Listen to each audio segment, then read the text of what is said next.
자, 오늘 배울 거는 이제 문법 요소인데요. 여기를 좀 봅시다.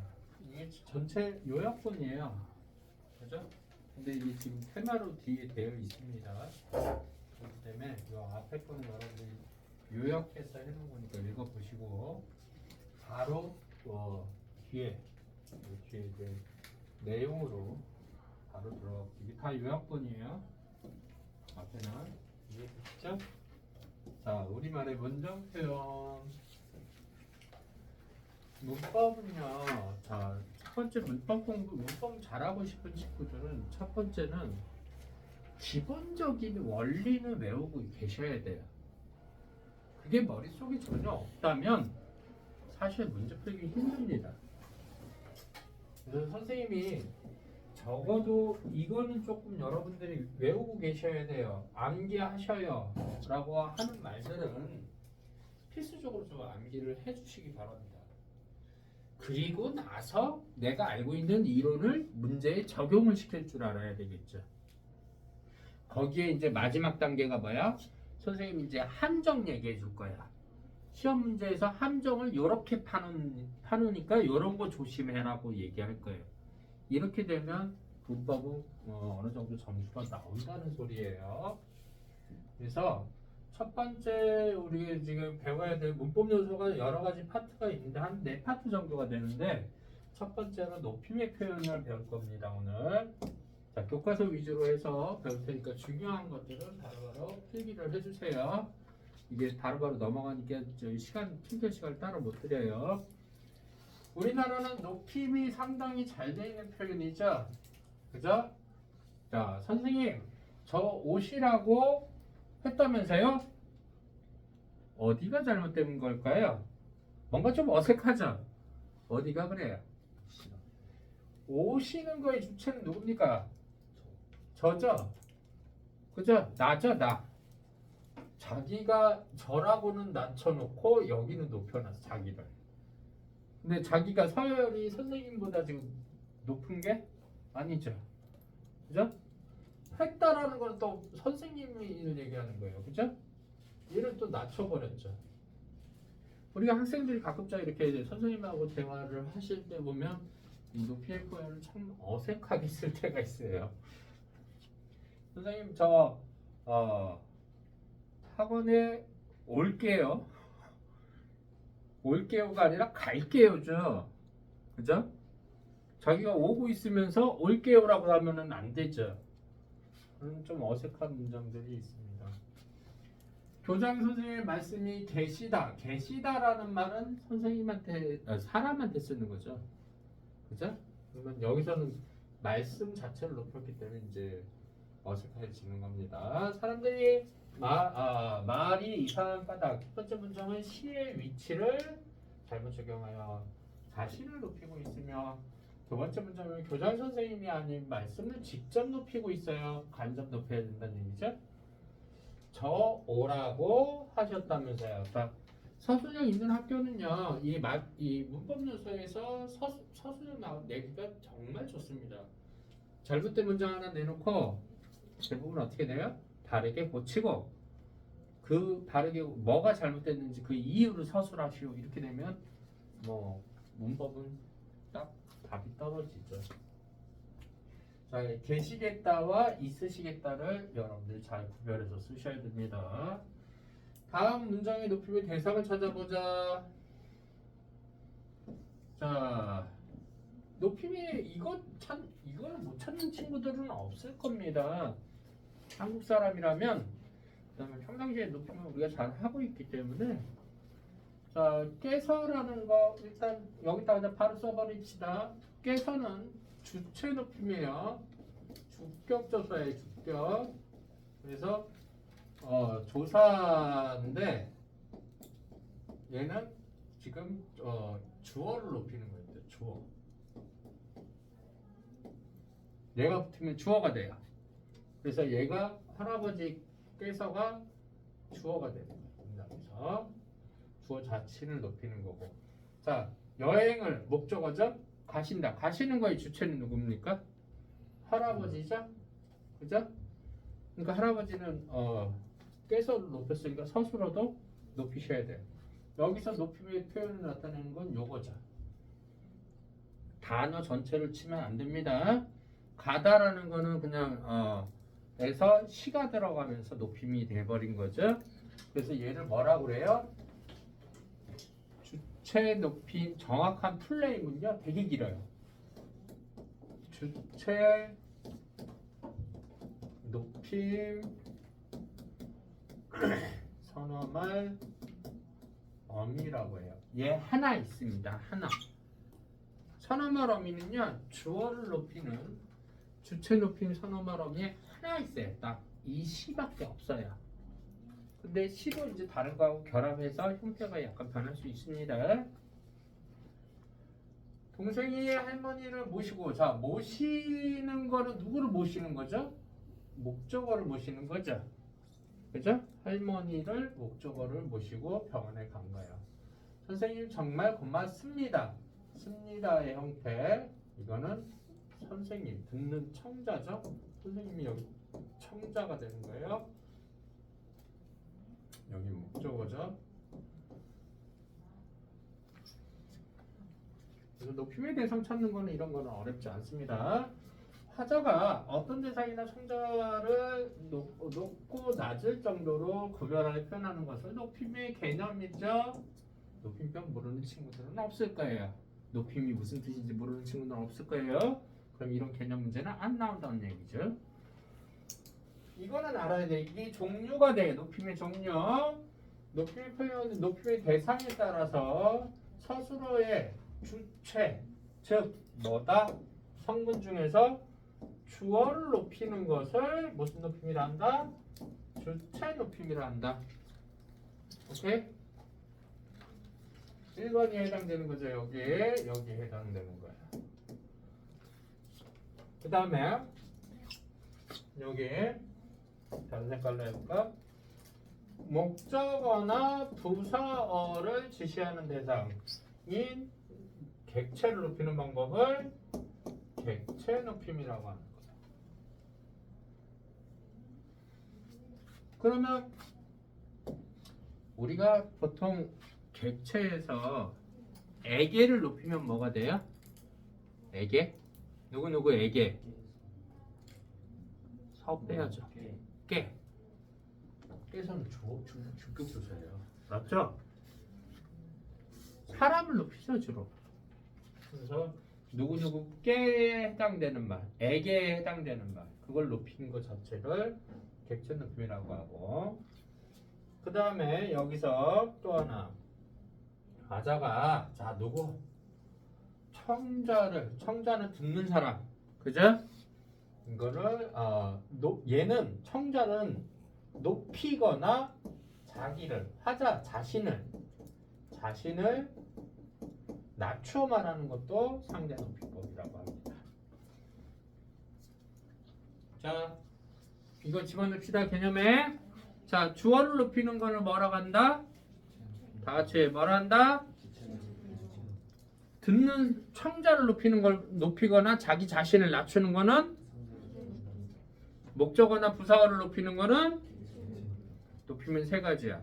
그럼 이게 한 문장에 쓸 수 있을까요? 오케이, 쓸 수 있습니다. 그렇죠? 그럼 이거를 어떻게 만들어지는지 그거를 여러분들이 숙지하고 계셔야 돼요. 실험 방법. 그래서 여기서는 지금 문제가 먼저 나왔어요. 한번 봅시다. 1번 보기에 서술자의 주체에 맞는 높이법을 사용하여 문장을 완성해보고 높임이 실현된 부분을 찾아보자. 연수가 노래를 부른다. 주체를 어머니로 부르면, 자 어머니는 우리가 항상 높임의 대상이죠. 그죠? 그러니까 연수가 자리에 어머니가 들어간다는 얘기죠. 오케이? 그래서 어머니 뭐 조사 깨서 노래를 부르신다가 들어가면 되죠. 그러면 여기서 높임의 주체 높임은 나오죠? 주체 높임은 뭐 조사 깨서 얘가 실현 방법이. 그 다음에 요 시 얘는 어미예요. 아까 플레임은 써줬죠 선생님이? 그냥 우리 어미라고 해. 높임의 선어말 어미에 얘는 시. 시는 누구를 높이는 거다? 주어를 높이는 거다. 오케이? 여기에 이제 플러스 특수 언어가 있어요. 그죠? 특수 어휘도 조심하시라고 그랬어요. 요 시가 들어가는 건지 아니면 그 단어 자체가 높임인지. 시가 들어가서 높인 거는 특수 어휘라고 하지 않아요. 그거 함정으로 잘 나옵니다.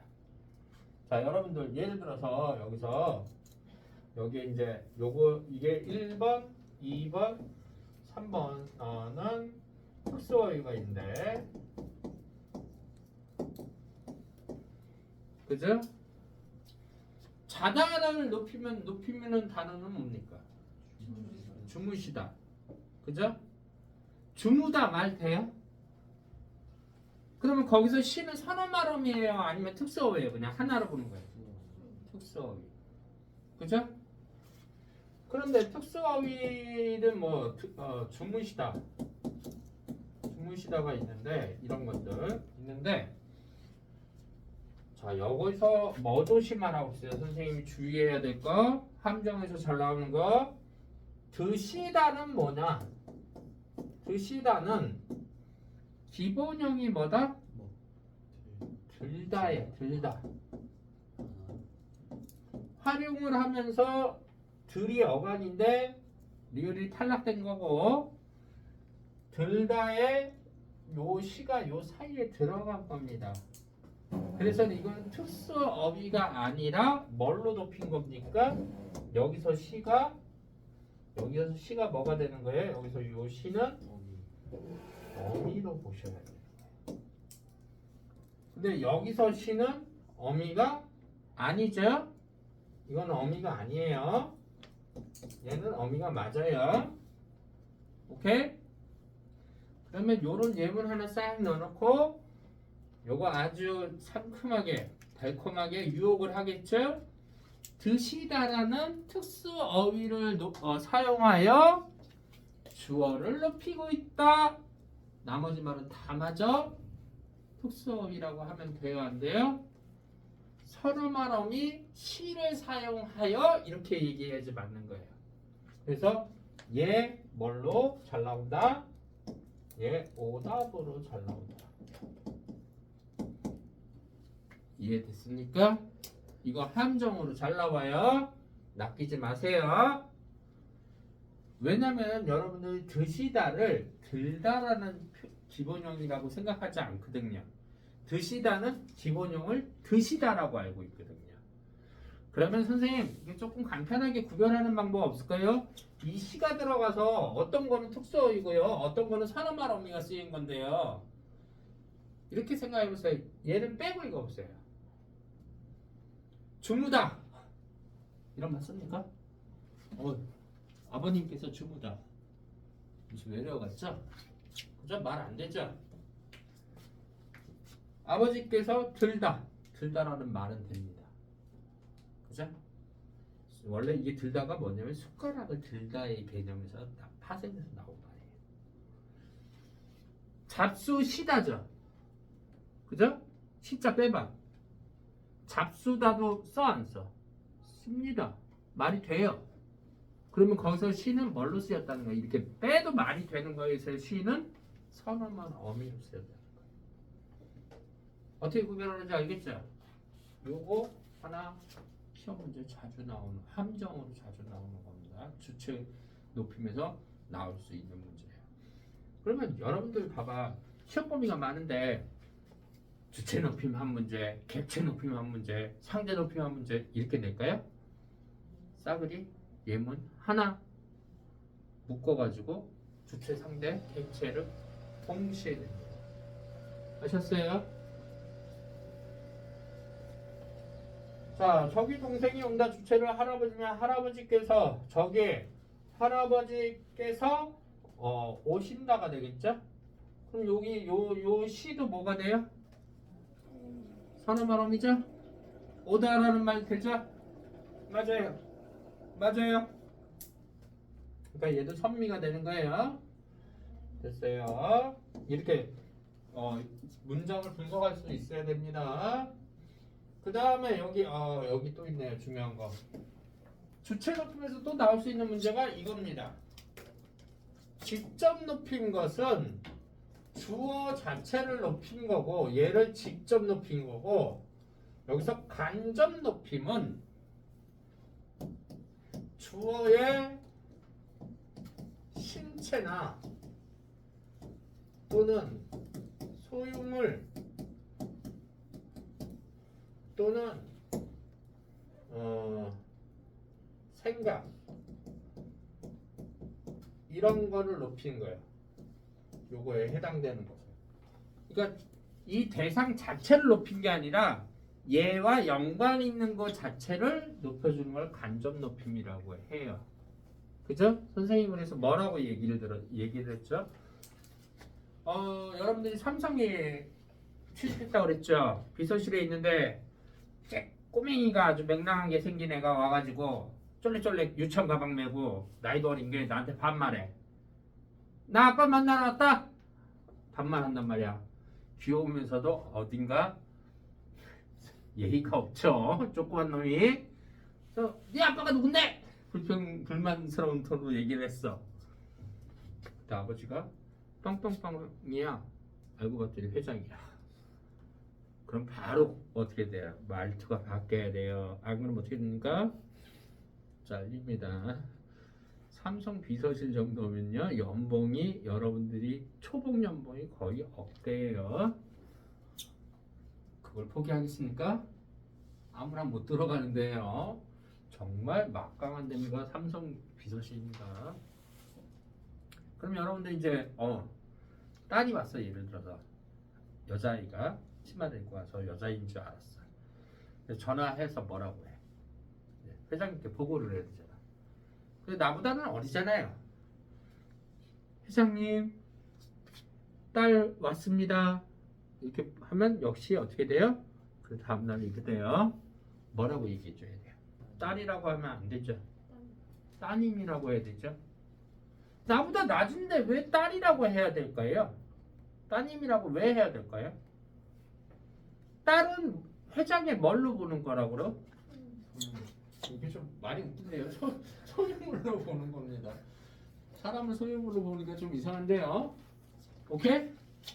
이해가 되십니까? 할머니께서는 귀가 어두우시다. 어두우시다. 시를 붙였네. 그죠? 맞아요? 귀가 어두운 거는 할머니가 어두운 게 아니죠. 할머니의 귀를 얘기하는 거죠. 신체죠? 이런 건 간접 높임입니다. 그런데요, 우리가 여기서 중요하게 보셔야 될 거는 이 간접 높임은 지나친 경우는 좋지 않습니다. 어색해져요, 문장이. 그래서 선생님이 이런 얘기 했죠? 여러분들이 이제 대학교 들어와서 열심히 효도한다고 커피숍에서 일을 해요. 근데 저기 사장님이 맨날 뒤에 오면은 교육을 시켜. 야, 손님 우왕이야, 손님 우왕이야, 친절해야 돼, 손님 우왕이야. 징글 맞아요. 그래서 나름대로 나 또 배운 사람이에요. 그죠? 나 알스대 갔단 말이에요. 나를 품격을 지킨다고. 자, 하나 주세요. 주문 받았어요. 나왔어요. 손님, 주문하신 커피 나오셨습니다. 어색하죠. 간접 높임은 맞는 거예요. 왜? 왕이 R을 시켰잖아요. 그죠? 손님은 왕이라며요. 그 커피도 소유물이잖아요. 높이는 건 맞아요. 너무 지나치게 높이는 거죠. 그죠? 그리고 커피가 나올 수가 있습니까? 지가? 무슨 말인지 아셨습니까? 지나친 간접 표현은 오히려 높임을 어색하게 만들고 어법에도 안 맞습니다. 알겠습니까? 적절하게 우리가 높임을 해야 돼요. 주체 높임은 딱 두 가지입니다. 아까 얘기한 특수어휘에서 함정으로 나오는 거. 특수어휘에서 시는 과연 선어말 어미냐 아니면 특수어휘냐. 그럴 때는 어떻게 해보자? 빼고 보자. 항상 기본형에서 생각을 해보면 됩니다. 그 다음에 직접 높임으로 쓰이는 거, 간접 높임이 어색한 것에서 간접 높임을 지나치게 높이는 경우 출제될 수 있습니다. 이 두 가지 요소 되셨나요? 넘어갈게요. 자, 그 다음에 얘를 뭐 이거 계속 다 똑같은 거예요. 이거는 선생님이 여러분들 그 엉클 시간에 준 프린트가 없죠요. 이거는 없어요. 만들어 놓은 게. 이거는 여러분들 뭐 여기 귀가 밝으시다 이런 게 무슨 높임이야? 이 귀는 누구 거예요? 할머니 거죠? 간접 높임이에요. 주체 높임 중에서 무슨 높임? 간접 높임. 거기까지 따져주셔야 됩니다. 그래서 수식 관계를 여러분들이 따져보시면 어렵지 않아요. 알았죠? 여러분들이 평상시에 예의 바르게 행동했기 때문에 아마 다 찾을 수 있을 거예요. 자, 스스로의 객체를 고려한 여기는 이제 무엇과 관련된 거예요? 무슨 높임? 객체 높임. 그죠? 목적어나 뭐 부사어. 목적어나 부사어를 높이는 조사는 하나밖에 없어요. 부사어에 아까 애게를 높이면 뭐가 돼요? 깨. 깨서는 주어예요. 여기서 깨를 높여야 됩니다. 그래서 객체를 높이는 것은 아까 얘기했죠? 목적어하고 부사어를 높이는 거예요. 이걸 높이는 거예요. 그러면 부사어의 조사, 목적격 조사의 높임의 조사는 없습니다. 여기에 조사 뭐가 있다? 깨가 있다. 이게 실현 방법 첫 번째고요. 두 번째는요. 얘는 특수어휘가 많습니다. 특수어휘가 많아요. 아셨죠? 그래서 객체 높임은 특징이 뭐냐면 무슨 조사나 어떤 뭐 선어말 어휘는 없어요. 주체 높임에만 있어요. 하나. 시밖에 없어요. 이게 많아요. 특수어휘가. 객체 높임은. 그래서 드렸다, 뭐 묻다라는 거 이거 조금 애들이 자꾸 요거 좀 많이 틀리는 것 중에 하나예요. 여쭙다고 해야 돼요. 특수어휘예요. 그죠? 그래서 여기서는 보람이가 이렇게 객체를 바꾸래요. 객체를 바꾸면 어디? 객체를 바꾸라는 말은 목적어나 부사어를 바꾸라는 얘기죠. 그죠? 그럼 여기서 문제를 윤서에게 얘를 뭘로 바꾸는 거야? 선생님으로 바꿨을 때는 깨라는 조사, 그죠? 그 다음에 물었다를 어떻게 봐야 돼? 특수어휘로 바꿔주셔야죠. 그죠? 여쭙다라는 말은 요즘에 잘 안 쓰는 것 같아요. 학생들이 여쭤볼 게 있어요. 이런 말 잘 안 하더라고요. 선생님 질문 있습니다. 그냥 이렇게 얘기하든가. 선생님 물어볼 게 있어요. 요즘에도 그러더라고요. 물어볼 거 안 돼. 여쭙다는 말 쓰세요. 보다라는 거나 배로라는 말을 쓰죠. 배다. 그죠? 모시고 이런 거 다 특수어휘에 해당되는 겁니다. 그래서 실현 방법 나와 있어요. 그죠? 그런 거. 여기 예문은 이렇게 쉽게 안 나와요. 그러니까 여기 옆에 있는 개념들을 여러분들이 오답을 좀 많이. 요것도 잘 나오는 예 중에 하나예요. 그죠? 자, 됐습니다. 그래서 내용 확인 정리를 하면 다시 한번 정리하면 주체 높임에서 처음에 출제될 수 있는 것은 어떻게 실현됐느냐, 특히 그 시의 쓰임 특수어휘로 보느냐 아니면 선어말 어미로 보느냐 그거 주의하고 직접과 간접 그거 조심하시라고 얘기했죠. 그 다음에 객체 높임은 목적어와 부사어를 높인다는 거. 그래서 깨를 사용하는 거고 이런 건 다는 특수어휘를 사용해서 높일 수 있다는 거. 문제는 숙제. 근데 이거 아마 숙제 해오라고 내가 얘기했을 거예요. 자, 그 다음 봅시다. 상대라는 말이야. 세 번째 이제 상대 높이면 아까 자 상대는 조금 개념이 독특하죠. 보통 우리가 그 대상만 높이 주체하고 객체는 대상만 높였잖아요. 근데 얘는 하나 더 알아야 되는 게 얘는 대상 자체 청자가 대상인데 청자를 높이는 것도 당연히 높임이 되겠지만 반대로 청자를 높임과 동시에 화자 자신을 낮추는 말도 높임의 개념이 됩니다. 알았죠?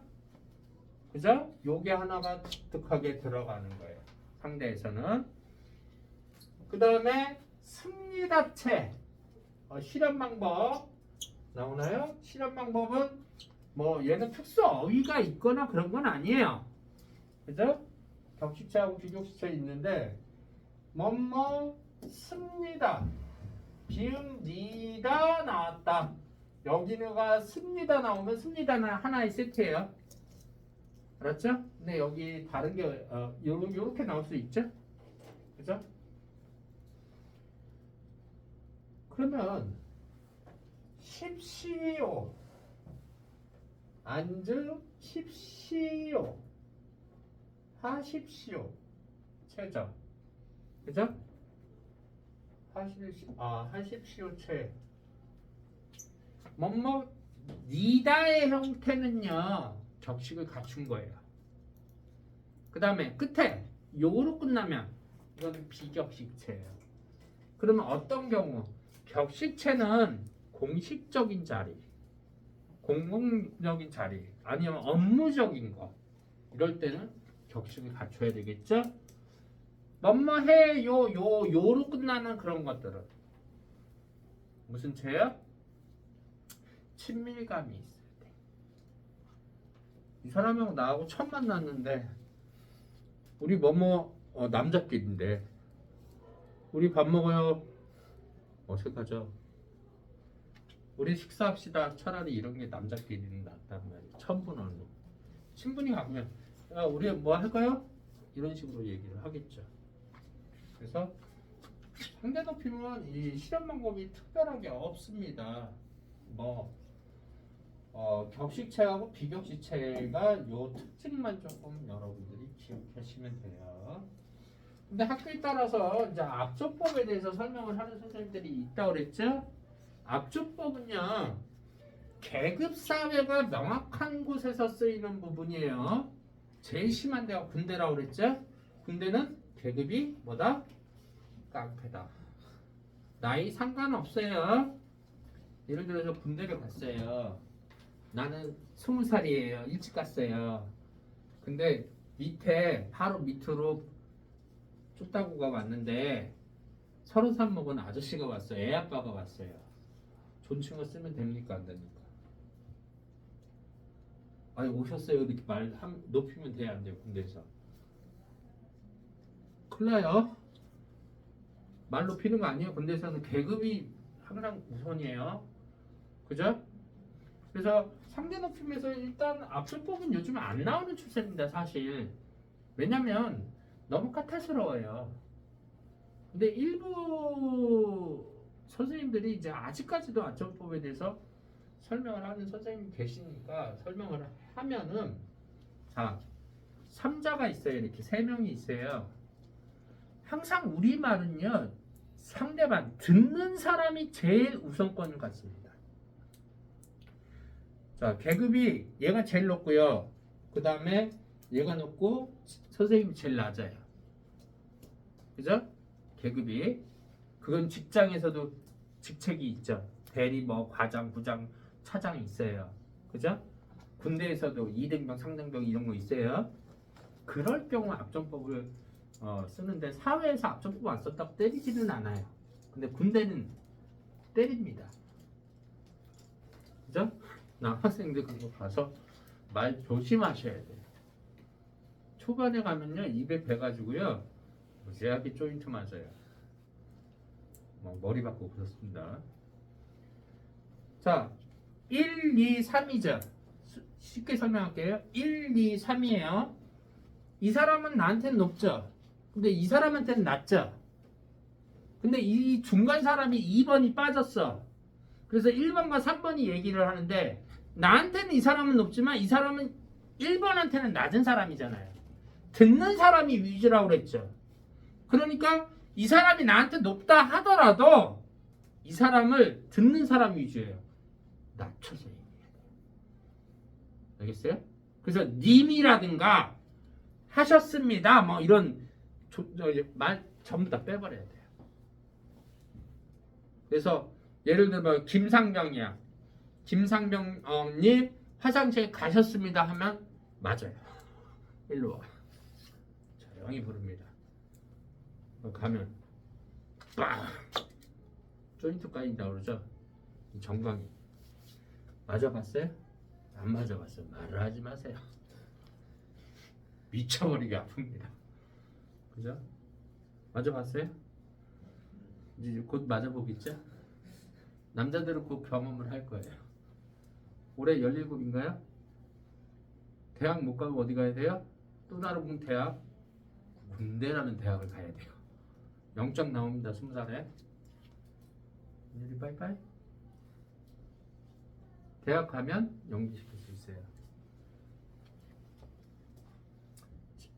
재수, 3수까지는 연기가 돼요. 근데 그 사유서 다 써서 재수를 해야 돼요. 그러면 어떻게 대답을 해야 됩니까? 네, 김상병 화장실 가셨습니다가 아니라 화장실 갔습니다라고 해야 돼요. 습니다는 듣는 사람을 높이는 거니까요. 이해가 돼요? 이해가 돼요?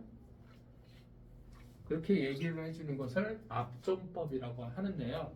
요즘은 압존법 그렇게 많이 쓰지 않습니다. 한 가지 생활 속에서 여러분들 이제 앞으로 대학생 될 거잖아요.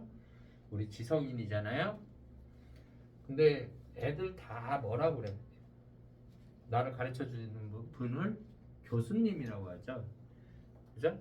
교수님, 교수님 이런단 말이야. 그 예의 아닙니다. 교수라는 거는 직책이에요. 그죠? 직책을 높이는 건 아닌 거죠? 그 사람의 존경의 의미를 담아내는 게 높임의 의미잖아요? 그래서 교수님이라는 거는 직책이기 때문에 그걸 높이는 거는 올바른 표현은 아니에요. 그럼 뭐라고 얘기해야 돼? 나를 가르쳐 주시는 분이니까 뭐가 맞는 거예요? 선생님이 맞는 표현이에요. 아셨죠? 그래서 대학교 가셔가지고 교수님이라는 표현은 쓰지 마세요. 선생님이라고 하시는 게 바람직한 겁니다. 요즘은 뭐 그러려니 하는데요. 선생님 내과는 국문과였거든요. 우리는 선배들한테 선배님 앞에서 뭐 교수님 이러면 혼나요. 못 배운 놈이라고. 국문과가 좀 그런 게 있어요. 고리타분한 거. 그래서 다 가르칩니다. 여러분들도 그거 참고로 알아두세요. 그런 거. 그래서 친근감을 나타낸다는 거 격식체와 비격식 이건 별로 할 게 없어요. 이제 이거 물어보는 친구 있어요. 선생님 이거 외워야 되나요? 옛날 같았으면 선생님 외우게 만듭니다. 왜냐면 이거 구멍 문제로 잘 나와요. 나오면 어떻게 이렇게 지워놔.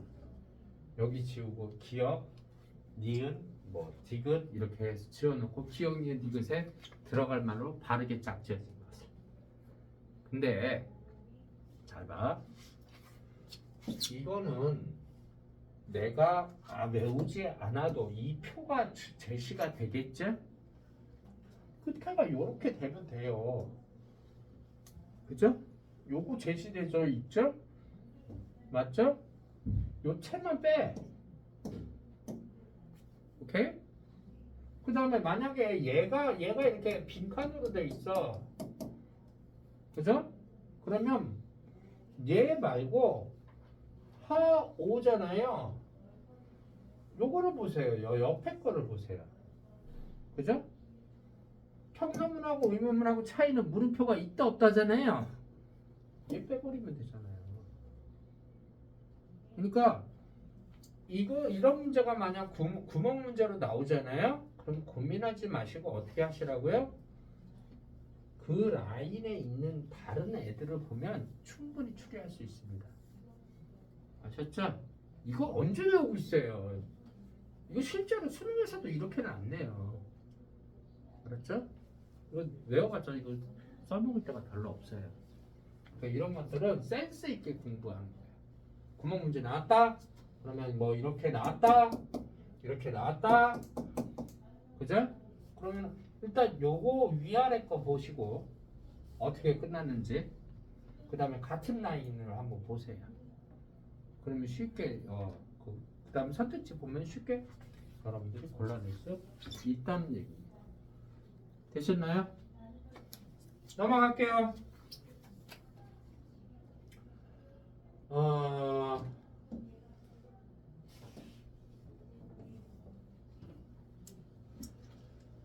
자, 이거는 시켜볼게요. 요 밑에 거 보지 마시고 한번 나름대로 해보세요. 선우야, 선생님께서 다음 국어 시간에 너희 모두 및 과제 발표를 할 차례이니 준비하시라고 하셨어. 자, 밑줄에 준비하시라고. 문장 길면요, 학생들 어떻게 돼요? 여기서 혼란이 와요. 수식관계 따진다고 막 이게 뭐지? 이렇게 돼요. 알겠어요? 자, 뭐만 가지고 보시면 됩니까? 주어, 목적어, 서술어만 가지고 보면 돼. 나머지 거 다 빼버려도 돼. 문장이 이렇게 길게 나오면 헷갈리잖아요? 그러면 현우가 듣는 사람이에요? 맞아요? 얘 사람만 일단 밑줄 그어보세요. 너희. 그죠? 됐죠? 사람 나타난 것에 밑줄 그었죠? 자, 서열 정해보세요. 얘가 1이죠. 그럼 얘는 무조건 어떻게 해야 돼요? 높임의 대상이 되죠? 맞아요? 그래서 깨서가 왔으니까 얘 주어내요. 서열 1이. 그죠? 그 다음에 나머지는 같거나 낮죠? 지금 이 말을 얘가 했잖아요. 맞아요? 얘랑 관계를 보면 말을 깠잖아요. 반말했잖아요. 맞아요? 그럼 얘랑 얘는 같거나 얘가 더 높을 수 있죠. 얘가 더 높으면 반말하면 안 되잖아요. 그죠? 자, 그 다음에 서술어를 보세요. 서술어를 맨 마지막에 오죠. 자, 맨 마지막에 지금 두 개가 있어. 하시라고 하셨어. 하셨어는 누가 이 말을 했느냐는 얘기죠. 그럼 주어가 누구예요? 선생님이죠. 맞아요? 맞아요? 그러면 너희 모든 과제 목적어가 뭐야? 과제 발표죠? 이거를 하는 주체는 누굽니까? 너희들이죠. 맞아요? 이 목적어의 주체는 얘죠. 그럼 이걸 준비해야 되는 주체도 누구예요? 얘네죠. 근데 얘 여기 지금 뭐라고? 시라는 말로 높였죠. 맞아요? 높이면 됩니까? 안 됩니까? 안 되죠. 맞습니까? 문장 길게 나오면요, 학생들이 어버버버버 막 이렇게 이거 전체를 보고 해석을 하려고 하는데 그러지 마시고요. 주성분, 일단 사람에 나오잖아요. 사람에 해당되는 말에다가 딱 다 체크를 해놓고 서열을 정했어요. 1빠따, 2빠따. 그러면 선생님 이런 경우는 어떻게 돼요? 엄마, 아빠는 서열이 어떻게 돼요? 동급으로 보시면 된다. 둘 다 높이면 대상으로 보시면 돼요. 알겠죠? 그래서 여기 준비하시라고를 이 빼고 준비하라고. 그죠? 이렇게 해야 되겠죠? 그 다음에 현우가 뭐라고 그랬어요? 시인을 소개하는 과제 말이지? 그런데 어떤 시인을 주제로 발표할지 말씀, 이거 높이면 됐네요. 중세국어에는 말씀이라는 말은 그냥 모든 말을 통칭해서 말씀이라고 했어요. 높임의 의미가 없었어요. 근데 현대는 말하고 말씀하고는 다른 거예요. 특서 왜요? 안 하셨니? 이거는 적절하죠. 말씀을 안 하셨니? 누가? 예, 말씀하신 사람은 누구니? 선생님이죠. 여기서 연결해서 봐야죠. 오케이? 이런 문제 나오면 연결해서 보셔야 돼요. 예, 이거 말씀하신 사람은 이분이니까 역시 서술어도 시 선음말어비 높여줘야죠. 말한 주체니까. 이해되셨습니까? 아니 그건 내가 직접 선생님께 물어봐. 아까 얘기했죠 선생님. 물어봐 이 말.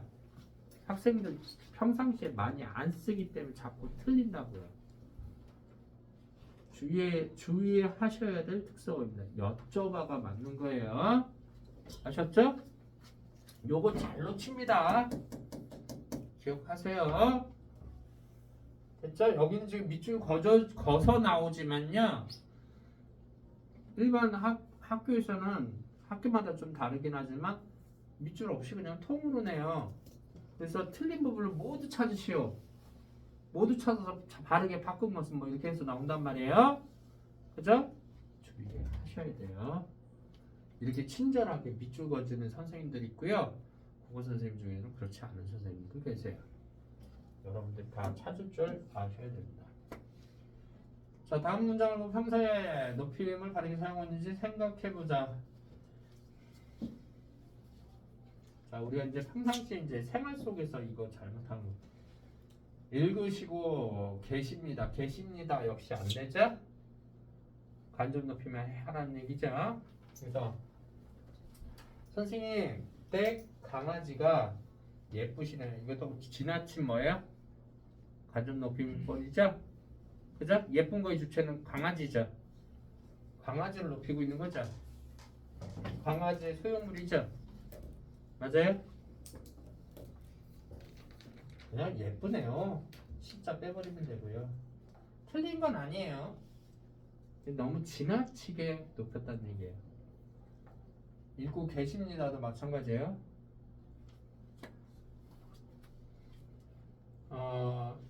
읽으시고가 마찬가지죠. 이것도 간접 높임. 여기 계십니다가 되니까 이중적으로 높일 필요는 없습니다. 자, 저희 나라에는 저희는 저라는 말은 나를 어떻게 하는 거죠? 올바른 표현 아니에요. 뭐라고 해줘야 돼요? 여기 우리나라라고 해줘요. 가끔 저기 다른 우리나라 대통령이 가서 미국 대통령에 대해 저희 나라는 이 말은 뭐예요? 제가 미국 대통령보다 낫습니다. 반대로 내가 낮추면 상대방은 어떻게 되는 거야? 올라간 거죠? 상대 높이.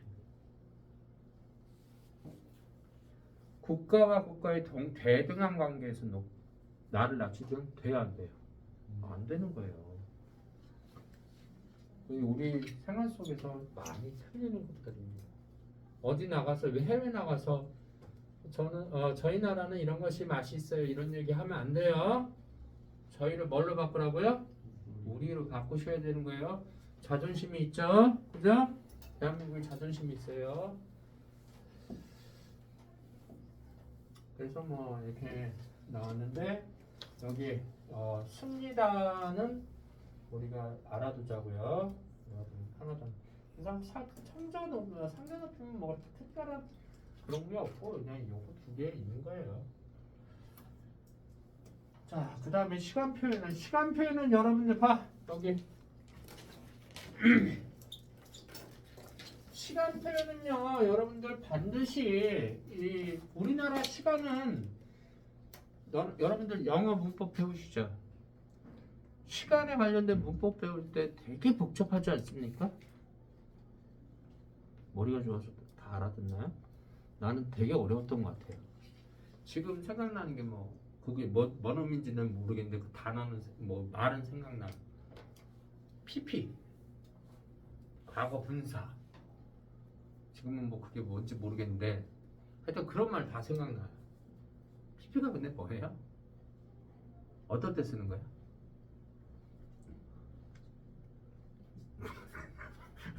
영어 공부 안 하시는구나. 안 배워요? PP는 언제 쓰는 거예요? 완료 시제로. 완료 시제. 그럼 과거 분사는 뭐예요? 과거 분사를 PP라고 하는 거야? 그러면 어떤 동작이 과거에 완료됐을 때. 그렇군요. 우리는 그냥 시간의 표현은 뭐예요? 과거, 현재, 미래예요, 그냥. 알았죠? 근데 내가 이거 저기 시험 대비하기 전에 이거 진도 나갈 때 뭐라고 그랬죠?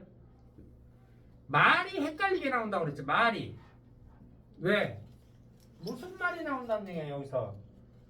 사건시라는 말하고 이거 대 이 바라시라는 단어가로 나오기 때문에 얘가 얘보다 얘보다 얘가 뭐 이렇게 해서 말을 뒤죽박죽 섞어놓는단 말이에요. 그래서 학생들이 많이 헷갈려 한단 말이에요. 선택지가 유사하거든요.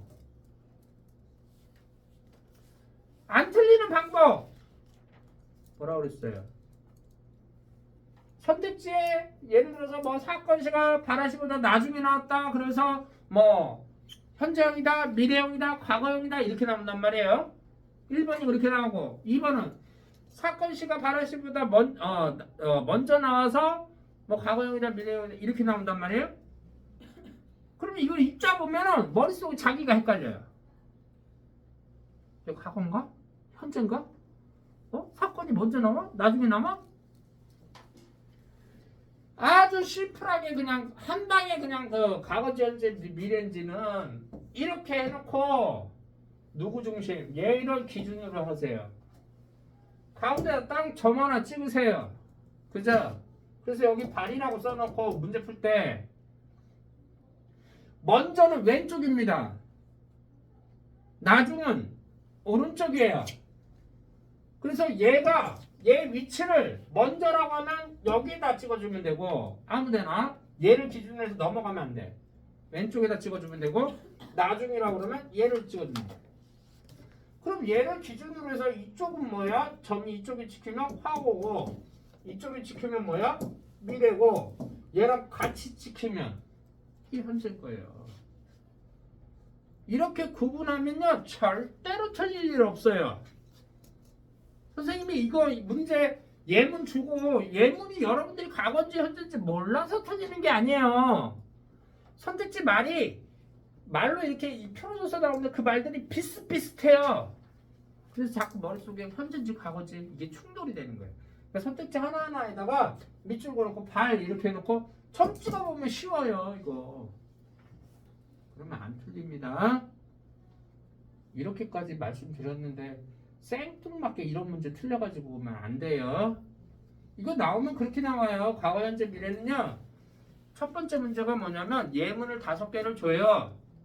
그 예문에 대한 설명으로 바른 것을 해서 해설지가 선택지로 나와요.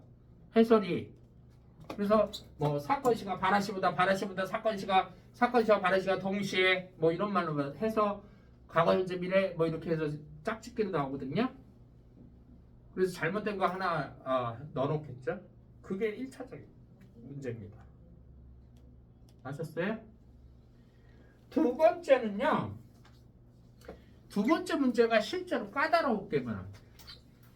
이게 우리나라는 과거, 현재, 미래라고 그랬잖아요. 이거 실현 방법을 선택지에 내는 경우가 많습니다. 실제로는 그렇게 잘 나와요. 그래서 선택지가 막 되게 길어요. 거기서 어미 하나만 싹 바꿔서 오답을 만들어버려요. 그래서 선생님이 뭐는 이거 시간 표현에서는 뭐는 반드시 외우자, 실현 방법은 반드시 외우자. 헷갈리지 않도록. 동사는 는이 붙을 수가 있어요.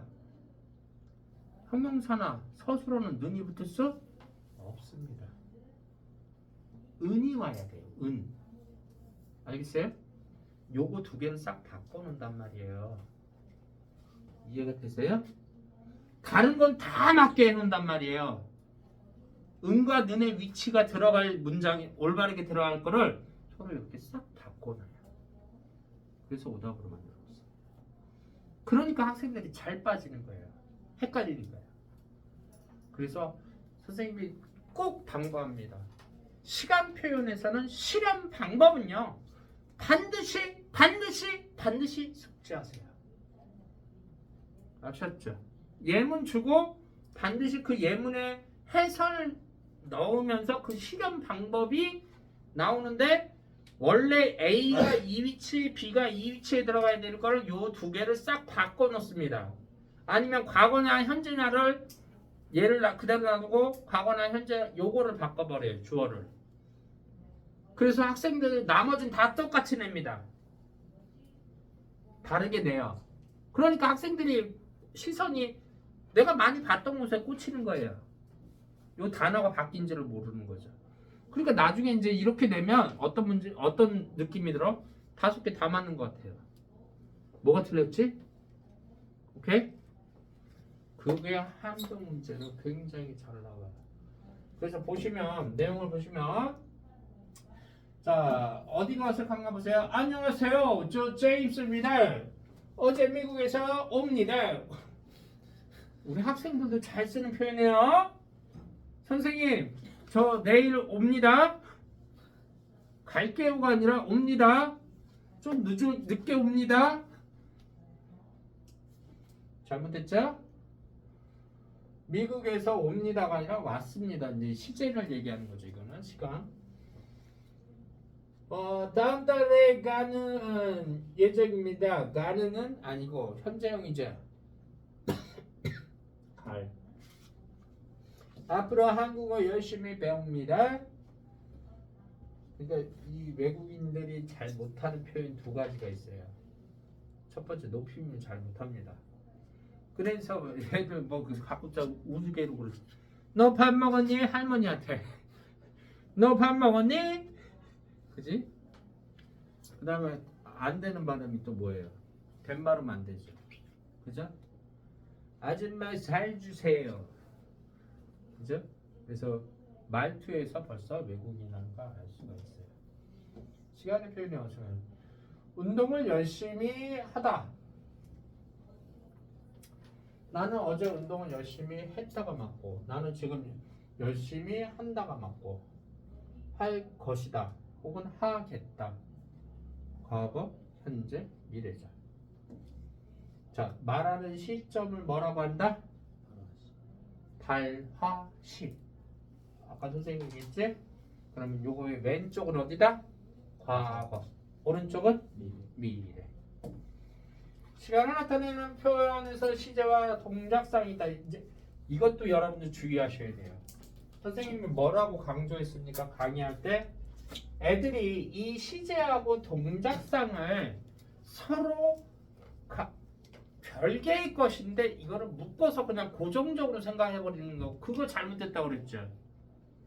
자, 상주는 움직임을 얘기하는 건데 움직임이 계속 하고 있으면 진행이고 끝났으면 완료인데 자 끝났다는 말에 필이 꽂히는 거죠. 끝났으니까 완료는 이퀄 과거야. 아니란 얘기예요. 알겠죠? 그는 지금 내 앞에 와 서 있다라고 그랬어요. 자, 시간을 나타내는 말은 지금이죠. 현재죠. 내 앞에 서 있다라는 말은 그가 동작을 끝낸 상태죠. 완료란 말이에요. 그러면 완료상과 현재 시제가 쓰인 거란 말이에요. 과거가 아니라. 그러니까 얘하고는 별개입니다. 이렇게 묶어서 아예 외우려고 하지 마세요. 시제는 화자가 말하는 시점을 기준으로 어떤 일이 일어나는 시간의 개념, 시간 이게 중요한 거예요. 그래서 과거, 현재, 미래가 있어요. 뭐 이거는 뭐 이 개념 이거 과거가 뭔지 현재가 모르면 어떻게 가야 돼요? 유치원으로 가야 돼요. 유치원생들도 요즘에는 이런 건 잘 알아요. 그죠? 개념 모르지 않죠? 그러니까 이런 거는 됐고, 그 다음에 동작성은 시간의 흐름 속에서 뭐가 기준입니까? 동작이 기준이에요. 기준점이 다르다는 소리입니다. 그런데 자꾸 이거를 완료, 끝났다 이 생각에 꽂혀가지고 강하거다 이렇게 자꾸 생각하는 애들이 있어요. 기준이 다른 겁니다. 그래서 진행과 완료가 있다라는 거. 그래서 봅시다. 다음 거. 자, 여기서 이제 이 고 있다 있죠. 여기 밑줄 거 보세요. 고 있다. 얘는요 잘못 쓰면 중의적인 의미로 갔습니다. 중의적인 의미. 중의적인 의미가 무슨 뜻이야? 의미가 몇 개로 해석이 돼? 최소 2개 이상으로 해석이 되는 걸 중의법이라고 하죠. 동생이 양말을 신고 있다. 어떻게 해석되죠?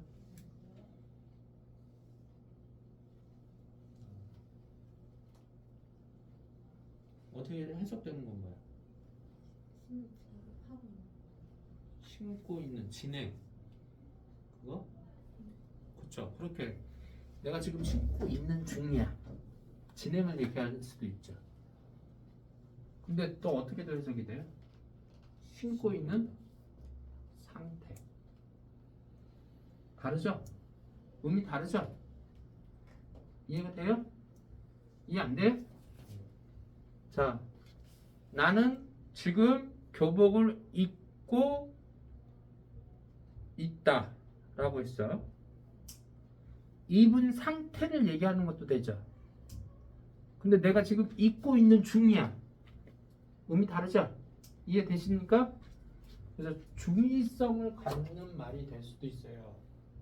그래서 이 고 있다는요 구체적인 말을 정보를 추가해 주든가 중의성을 없애려면 어느 한쪽으로 딱 지정해 주든가 아니면 보조사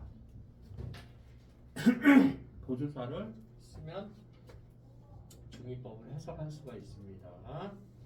그래서 요 고 있다는 중의법으로 중의적인 의미로 쓰일 수 있는데 중의적인 의미는 옛날에는 문법 오류예요. 올바른 표현은 아닙니다.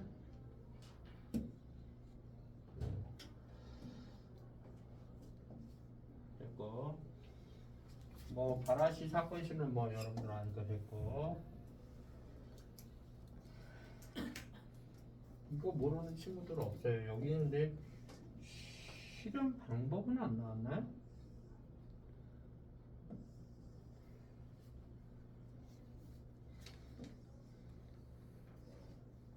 자, 여기 나왔네요. 그죠? 이 예문들은 여러분들 다 줄 알아야 돼요.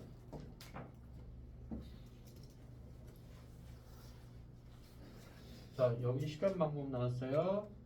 과거 시제 첫 번째요. 서너말 어미 at, at 1번. 실현 방법 1번. 선생님이 여러분들 뭐라고 얘기한다고 그랬어? 선생님 얘네 말고요. 엿도 있잖아요. 그죠? 그죠? 엿은 뭐에서 파생됐다고 그랬어요? 엇에서 파생된 말이에요. 얘가 기본형입니다. 그런데 얘네는 한 번 더 썼어요. 야 과거에서 과거 한 번 더 썼어. 그러면 더 과거란 얘기겠지.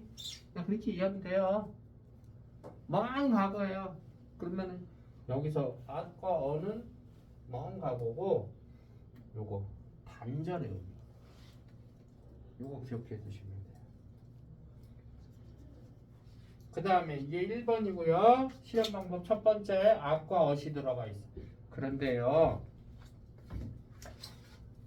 at과 at이 들어갔다고 그래서 반드시 100% 전부 다 과거라고 생각하시면 안 됩니다.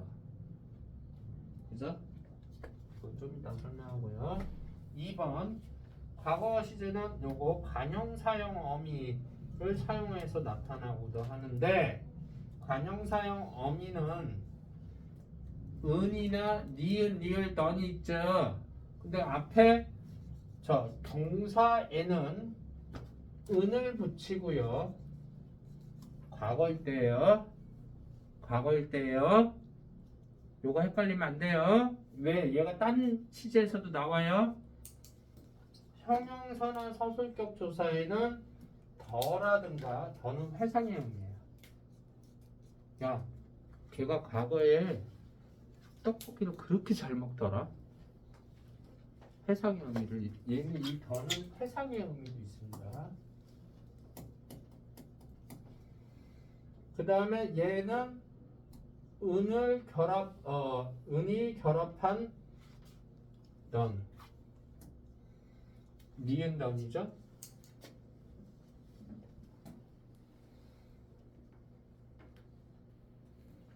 여기에 얘가 결합이 됐다는 얘기야. 쉽게 말하면 더를 쓰든가 아니면 던을 쓰라는 얘기야. 오케이? 오케이?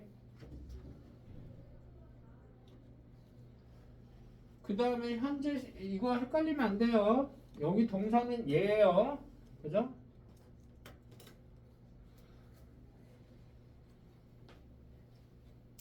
그 다음에 현재 시제는 첫 번째 동사일 때에는 선어말어미는 여기하고 다르죠.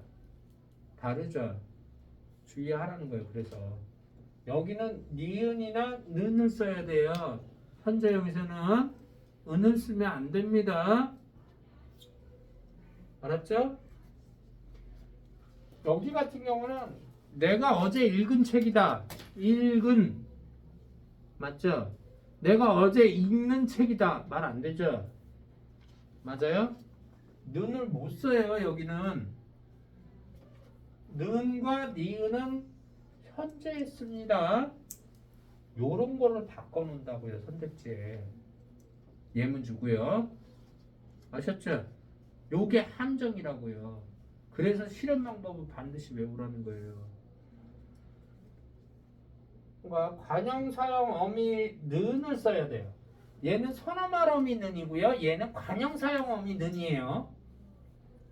뭔 차이예요, 선생님? 자, 여기 보세요. 선어말 어미는 양쪽에 하이픈이 붙었죠. 앞에 말과 뒷말 그 사이란 얘기예요. 그러니까 얘를 선어말 어미를 기준으로 하면 얘는 앞말과도 붙였어야 되고 뒷말에도 붙여야 돼요. 근데 선어말 어미는 끝에 있는 거예요. 앞에만 붙이는 겁니다. 알겠죠? 그래서 어미 앞에 오는 애가 선어말 어미예요. 이해가 돼요? 그래서 위치가 다른 거예요. 위치가 똑같은 은이 아니에요. 알겠니? 무슨 말인지? 붙여서 나타낸다. 자, 여기까지가 하나고요. 그런데 두 번째, 동사나 형용사나 서술격 조사는 선어말 어미 없어요. 현재형 없어요. 동사하고 형용사는 현재형이 없습니다. 그냥 기본형 자체가 현재형이에요. 여기 지금 안 나왔는데요. 이거 그렇게 외우세요. 동사나 서술격 조사 2단은요. 그냥 기본형 자체가 이게 이퀄 현재라고 생각하시면 돼요. 현재.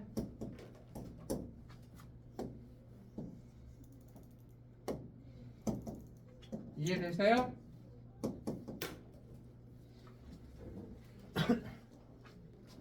아, 그녀는 참 예쁘다. 그죠? 시제가 뭐라고요? 현재형이라고. 예쁘다.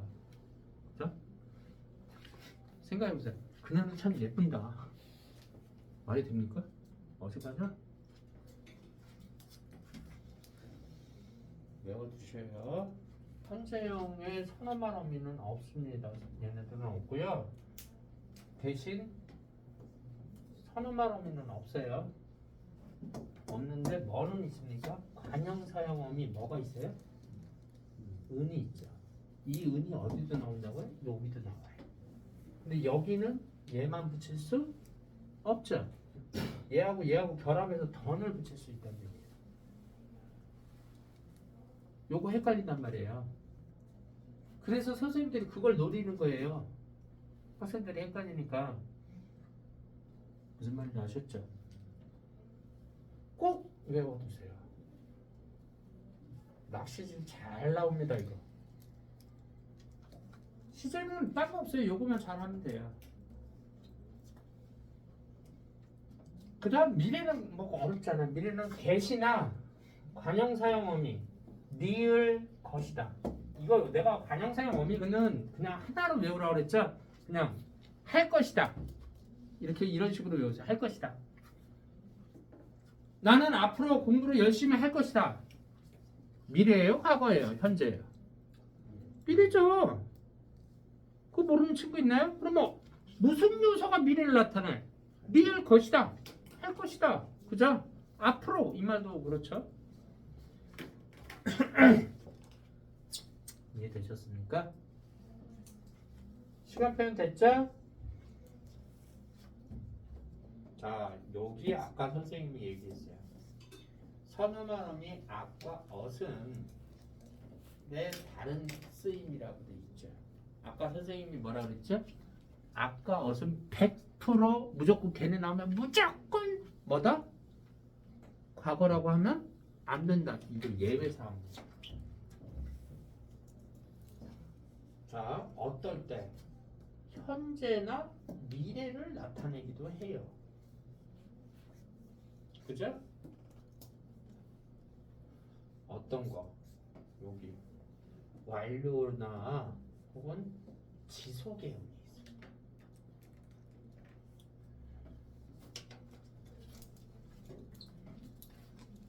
너는 엄마를 닮았구나 라고 얘기했을 때 하루아침에 닮은 겁니까?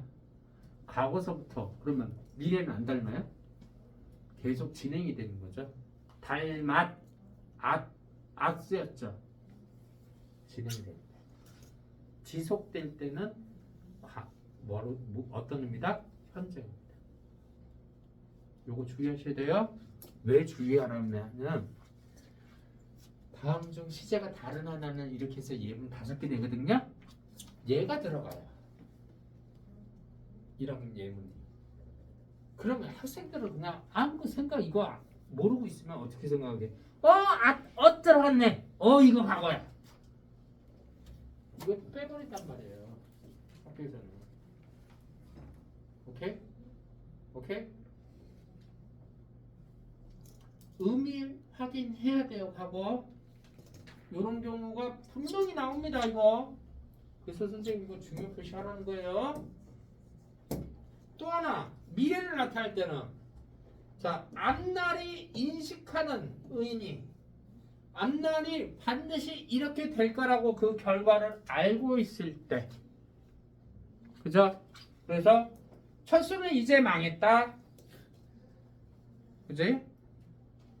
그래서 우리 예문에서 뭐 있었죠? 자 동생이 놀다가 아버지가 소중하게 여기는 걸 뭔가 깼어 그러면 아버지 성격을 내가 알아 너 이제 아버지 오시면 어떻게 해? 죽었다? 들어가죠. 앞에 일어날 일을 알고 있을 때 그죠? 추측이 아니라 알고 있을 때 우리가 거기서 썼던 엇이나 앗은 뭐다? 미래형으로 보는 것이다. 그래서 의미적인 거 악과 엇이 나오면요 반드시 여러분들 의미적인 거 한번 따져보셔야 돼요. 요거 외워두셔야 돼요. 얘가 과거 했을 때 오답으로 잘 나옵니다. 근데 학생들 이 개념 모르는 친구들은 어떻게 되죠? 우리 왜 계속 나오나 했더니 있었군요.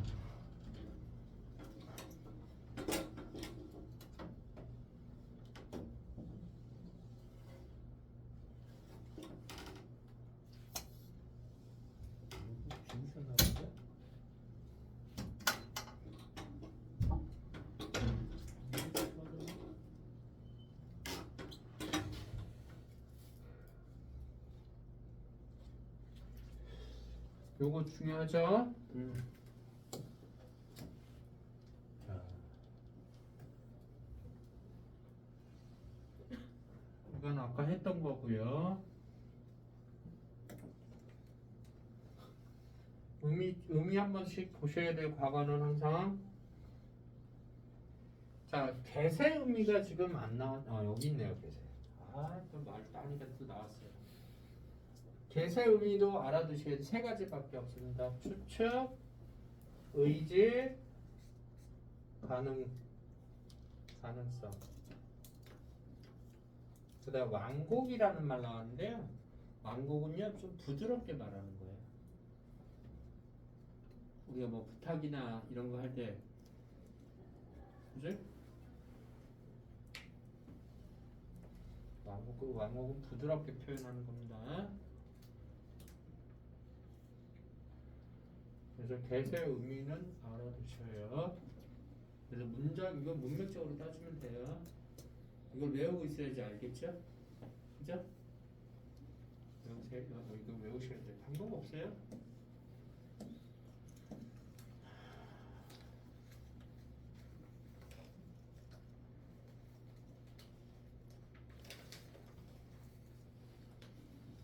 저 시간 하나가 나왔네요. 선생님이 좋아하는 운동 중에 서신데요. 여러분들도 이제 나중에 좋아하는 가슴에 꽂히는 시간 하나 있으면 하나 정도는 외워두시는 게 또 낭만이 있지 않겠습니까? 우리 대학생인데 지성이네, 그죠? 그래서 커피 한 잔 마실 때 이렇게 비가 추적추적 내릴 때, 남친하고 데이트할 때, 그죠? 남친의 팔에 기대어서 커피를 한 잔 마시면서 실하고 쫙 이렇게 읊조리면 남자가 어떨까요? 지랄하네 그럴까요? 요즘 애들은 그러나요? 진짜 낭만들이 없어요. 경상도 애들은 그러겠지. 니 미친나. 살다 보면은 주로 시는요 내가 기분 좋거나 이럴 때 보게 되지 않아요. 내가 힘들 때 보게 됩니다. 말씀에 선생님도 이제 이 운동주의 이 작품 상당히 좋아하는데요. 이거는 나의 희망사항입니다. 이러고 살고 싶은데요. 세상은 이렇게 살게 놔두질 않더라고요. 그죠? 죽는 날까지 한 점 하늘을 우러러서 하늘 밑에 인간이 있잖아요. 저는 여기서 하늘은 나의 청렴결백을 판단해주는 존재입니다. 우러르는 건 떠받치는 거예요. 떠받쳐서 한 점 부끄러움 없기를. 이 부분 입새에 있는 바람에도 나는 괴로워했다. 입새에 바람이 살펴시 약간 떨림이 있는데 그 떨림에도 나는 괴로워한 거예요. 왜? 난 부끄럽게 살기 싶은데 난 그렇게 살지 못하게 한다는 소리예요. 그래서 나는 뭐예요? 괴로운 거야. 별을 노래하는 말. 별은 항상 우리 시에서 뭐예요? 순수해요. 순수함을 노래하면서 그런 마음으로 모든 죽어가는 것을 사랑하고 싶어요. 이럴 수 있다면 신이죠. 그죠? 그만큼 마음을 넓게 쓰고 싶은데 우리는 그렇지 못한단 말이에요. 내 이익에 급급해서 산단 말이에요. 남을 위해서 사랑하지 않습니다. 나를 위해서 사랑하죠. 그리고 나한테 주어진 길을 가고 내가 정한 길. 이 당시에는 이제 광복의 의미를 얘기하는 건데요. 지금 현대적인 자기 스스로에 적어했던 어떤 목표 의식을 향해서 단긋하게 걸어가겠다 이 얘기입니다. 흔들림 없이 걸어가야 캡 의지자 여기서 캡. 여기서 했다의 햇은 했었다의 과거죠. 그죠? 됐으니까 미래로. 오늘도 별은 아까 슬프셨잖아. 순수한 게 바람이 스치우고 있어요. 이 바람은 여기서 잎새를 흔드는 바람이죠. 별을 흔들고자 하는 존재. 부정적. 운다, 니은다, 스친다. 원래 여기 나왔지만 스치우다는 당원이야. 이게 시적 활용이 스치다가 맞는 거예요. 그러면 스친다가 원래 맞는 표현입니다. 운다가 아니라 이 운은 시적 활용으로 집어넣은 거예요. 니은 다로 끝났으니까 현재죠. 그죠?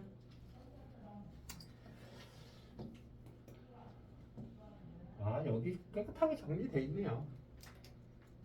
그죠? 실현 방법 마지막에 정리되어 있네요. 이거 반드시 외워두세요. 그냥 눈으로 보시면 안 됩니다. 왜? 단어나 이런 게 틀린 게 아니라 이런 어미나 요런 게 틀리기 때문에 그런 거예요. 요런 게 틀리기 때문에. 아셨죠? 그래서 반드시 한번 써보세요. 안 보고. 이거 몇 번 해보셔야 돼요. 요번 시험에 나온단 말이에요. 진짜로. 제발. 내가 왜 사정을 해야 되지? 그죠? 점수 잘 맞으면 여러분들이 좋지 않아요? 선생님 많이 그런 거예요. 하나라도 더 맞게 해주고 싶어. 그러니까 이제 어떤 식으로 이런 게 나오냐면 이런 예문을 5개를 줘요. 그냥 이런 식으로 이걸 보기에다가 줘요. 이 선택지에다 주는 게 아니라 기억, 니은, 디귿, 리을, 미음 해가지고 이거를 선택지 1번에 뭐뭐뭐가 쓰였군. 그래서 뭐뭐뭐가 쓰여면 이게 뭐가 이렇게 됐군 해가지고 해설을 밑에다가 내. 이거랑 해서 섞어서 낸단 말이야. 그럴 때 틀린 거 찾는 문제에서 요런 것들을 싹 여기에 들어갈 얘한테 바꿔놓는단 말이에요. 현재형에다가 은이라고 바꿔놓는단 말이에요. 그리고 나머지는 다 맞게 해놓는단 말이에요. 함정 어떻게 파는지 이해가 돼요? 그러니까 이런 거 바뀌면 애들이 헷갈려 한단 말이에요. 여기 형용사는 또 이걸 쓴단 말이에요. 그죠? 현재형에서 헷갈려 한단 말이에요. 그래서 잘 낚인다는 거예요. 그래서 눈으로만 보지 말고 직접 한번 써보라는 거예요. 실현 방법은. 그러면 선생님이 보장한다니까요. 그런 문제 나오면 절대 안 틀려요. 근데 눈으로 보는 친구들은 분명히 내가 장난하지만 헷갈려요. 그래서 이거 같기도 하고 이거 같기도 하고. 그러지 맙시다 우리. 자, 피동과 인용 표현 나왔어요. 피동 인용은 우리가 한지 얼마 안 됐습니다. 사실. 그죠? 선생님이 당부했던 거 지금 시간이 거의 다 됐으니까 당부했던 거 몇 가지만 짚을게요. 우리 누구죠? 여기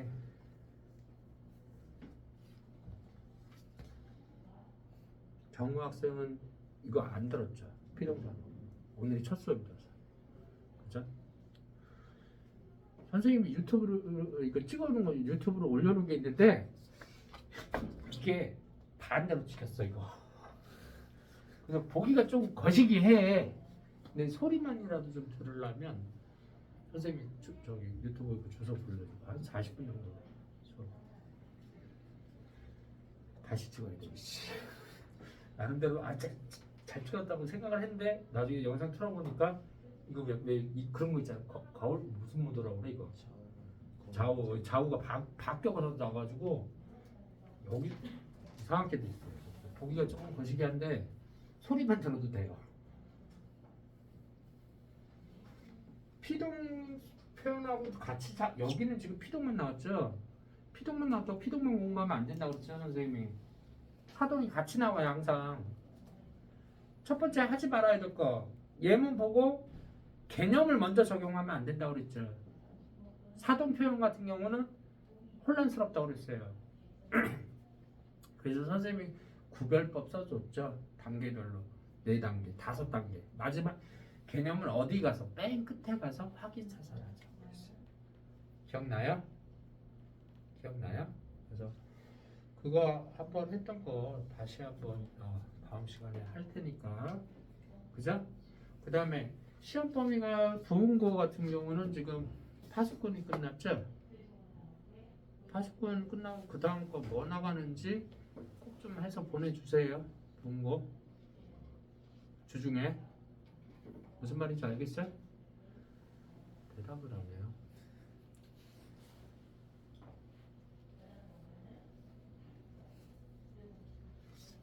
자, 수고들 하셨습니다. 자, 숙제를 적으세요. 문법 요소는 엉클, 자습서는 엉클까지 다 풀어가지고 오시고 내신 100점은 정규 시간까지 다 풀어가지고 원래는요, 원래 오늘 숙제가 이게 되어 있어야 돼요. 근데 이제 엉클 시간에 파수꾼 했던 애들은 본 거 같은 경우 파수꾼 했으니까 파수꾼 되어 있었어야 되고요. 그죠? 자, 다시 한번 엉클까지는 자습서 문제 풀기, 그 다음에 문제 풀고 채점 오답까지 세 가지. 그 다음에 정규 시간은 이 시간을 얘기하는 거예요. 이 시간에는 뭐? 내신 100점 여기 문법 요소에 해당되는 거. 근데 만약 이런 거 있어요. 학교 중에 선생님 주중에 학교 갔는데 국어 선생님이 우리는 문법 요소 안 들어간다고 그랬어요. 그죠? 그런 친구들은 빨리 그거 얘기를 해주셔야 돼요. 카톡 바로 보내주시고 그럼 어디 파트가 들어가는지. 부문고가 지금 진도가 제일 안 나왔어요. 그죠? 그건 얘기 들으면 바로 얘기 좀 해주세요. 알겠죠? 근데 아마 부문고도 선생님이 보기에는 이 파트가 들어갈 것 같기는 해요. 질문 있습니까? 숙제? 없죠? 자, 다음 시간 준비하고 계세요.